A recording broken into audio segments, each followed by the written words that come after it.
ರಾಷ್ಟ್ರೀಯ ಹೆದ್ದಾರಿ 69ರ ಗೌರಿಬಿದನೂರು ಚಿಕ್ಕಬಳ್ಳಾಪುರ ನಡುವಿನ ರಸ್ತೆ ಅಭಿವೃದ್ಧಿ ಕೇಂದ್ರ ರಾಷ್ಟ್ರೀಯ ಹೆದ್ದಾರಿ ಪ್ರಾಧಿಕಾರ 398 ಕೋಟಿ ರೂಪಾಯಿ ಅನುದಾನವನ್ನು ಬಿಡುಗಡೆ ಮಾಡಿದ್ದು, ಗೌರಿಬಿದನೂರಿನಿಂದ ಮಂಚೇನಹಳ್ಳಿಯವರೆಗೂ ರಸ್ತೆ ವಿಸ್ತರಣೆ ಅಭಿವೃದ್ಧಿ ಕೆಲಸ ಬಹುತೇಕ ಪೂರ್ಣಗೊಂಡಿದೆ.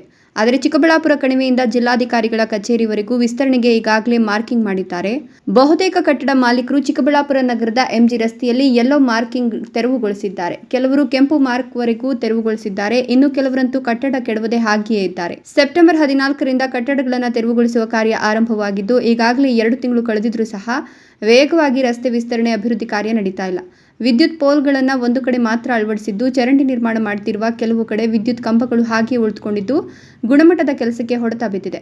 ಕಣಿವೆ ಪ್ರದೇಶದಲ್ಲಿ ಕಳೆದ 15 ದಿನಗಳಿಂದಲೂ ಬಂಡೆಗಳನ್ನು ಸಿಡಿಸುವ ಕೆಲಸ ಮಾಡ್ತಾ ಇದ್ದು, ಮಧ್ಯಾಹ್ನ 12:30ರಿಂದ 3 ಗಂಟೆವರೆಗೂ ರಸ್ತೆ ಸಂಚಾರವನ್ನು ನಿರ್ಬಂಧಿಸಲಾಗಿದೆ.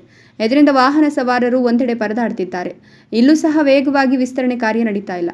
ಇನ್ನು ಚಿಕ್ಕಬಳ್ಳಾಪುರ ನಗರದಲ್ಲಂತೂ ಕುಂಟುತ್ತಾ ಸಾಗ್ತಿರೋದ್ರಿಂದ ಸಾರ್ವಜನಿಕರು ಕಿರಿಕಿರಿ ಅನುಭವಿಸುವಂತಾಗ್ತಿದೆ. ಗುಣಮಟ್ಟದ ಕಾಮಗಾರಿಗೆ ಆದ್ಯತೆ ನೀಡೋದರ ಜೊತೆಗೆ ರಸ್ತೆ ಕಾಮಗಾರಿಯನ್ನು ತ್ವರಿತವಾಗಿ ಪೂರ್ಣಗೊಳಿಸಬೇಕೆಂಬುದು ಸಾರ್ವಜನಿಕರ ಒತ್ತಾಯವಾಗಿದೆ. ನಾವು ಸಣ್ಣ ಪುಟ್ಟ ವ್ಯಾಪಾರಸ್ಥರು ರಸ್ತೆ ಅಗಲೀಕರಣ ಮಾಡೋಕ್ಕೆ ಸ್ಟಾರ್ಟ್ ಮಾಡಿದ್ರು. ಸೆಪ್ಟೆಂಬರ್ 14, 15, 16 ಗೌರ್ಮೆಂಟ್ ಹಾಲಿಡೇ ಅಂದ್ಬಿಟ್ಟು ಕಂಟಿನ್ಯೂ ಆಗಿ ಹೊಡೆದ್ರು 3 ದಿವಸ. ಅವ್ರು ಮಾಡಿ ಸ್ಪೀಡ್ ನೋಡಿದ್ರೆ ಮೋಸ್ಟ್ಲಿ ಏನೋ 1.5 ತಿಂಗಳಲ್ಲೇ ರೋಡ್ ರೆಡಿ ಆಗಿಬಿಡುತ್ತೆ ಅನ್ನೋ ಲೆಕ್ಕದಲ್ಲಿ ಮಾಡಿದ್ರು ಅವರು.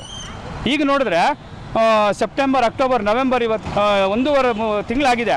ಇನ್ನು ಇವರು ಯೂನಿಫಾರ್ಮ್ ಒಂದು ಕಡೆಯಿಂದ ಮಾಡ್ತಾ ಇಲ್ಲ.